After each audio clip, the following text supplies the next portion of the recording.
আজ আমরা নিয়ে এসেছি আপনাদের জন্য বহু জিজ্ঞাসিত কয়েকটি প্রশ্নের উত্তর। তো বেশি কথা না বলে চলুন শুরু করা যাক। প্রথমে যে প্রশ্নটা রয়েছে সেটা হলো, পেঁয়াজ কাটলে আমাদের চোখ জ্বালা করে কেন? এক কথায় বললে উত্তরটা হবে সালফিউরিক অ্যাসিডের কারণে। আর যদি বিস্তারিত এর ব্যাখ্যা দিতে যাই তাহলে বলতে হয় যে পেঁয়াজে থাকে সালফেনিক অ্যাসিড এবং এনজাইম। তো যখন আমরা পেঁয়াজ কাটি, সালফেনিক অ্যাসিড আর এনজাইম দুটো মিশ্রিত হয়ে রাসায়নিক বিক্রিয়া করে সালফার অক্সাইড উৎপন্ন করে।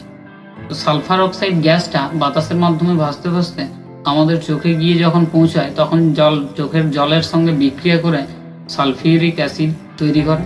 আর এই সালফিউরিক অ্যাসিডের কারণে আমাদের চোখ জ্বালা করে।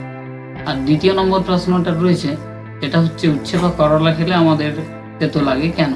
উচ্ছে বা করলার মধ্যে মোমোরডিসিন নামক এক ধরনের গ্লাইকোসাইড থাকে। এই গ্লাইকোসাইডের ফলে আমরা উচ্ছে বা করলা খেলে আমাদের তেতো লাগে। 3 নম্বর প্রশ্নে রয়েছে, লঙ্কা খেলে আমাদের ঝাল লাগে কেন? তো লঙ্কার মধ্যে থাকে ক্যাপসাইসিন নামক এক ধরনের রাসায়নিক পদার্থের অণু।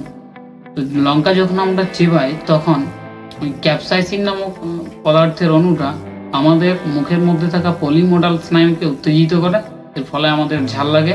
আর 4 নম্বর প্রশ্নে রয়েছে, পৃথিবীর মধ্যে সব থেকে ঝাল লঙ্কা কোনটি? পৃথিবীর সবচেয়ে ঝাল লঙ্কা হলো পেপার এক্স। এটা গিনেস বুকের তথ্য অনুযায়ী 2024 এর তীব্রতা 2.69 মিলিয়ন SHU এবং পৃথিবীর দ্বিতীয় ঝাল লঙ্কা বর্তমানে রয়েছে যেটা, তার নাম হচ্ছে ক্যারোলিনা রিপার। এর তীব্রতা 2.2 মিলিয়ন SHU।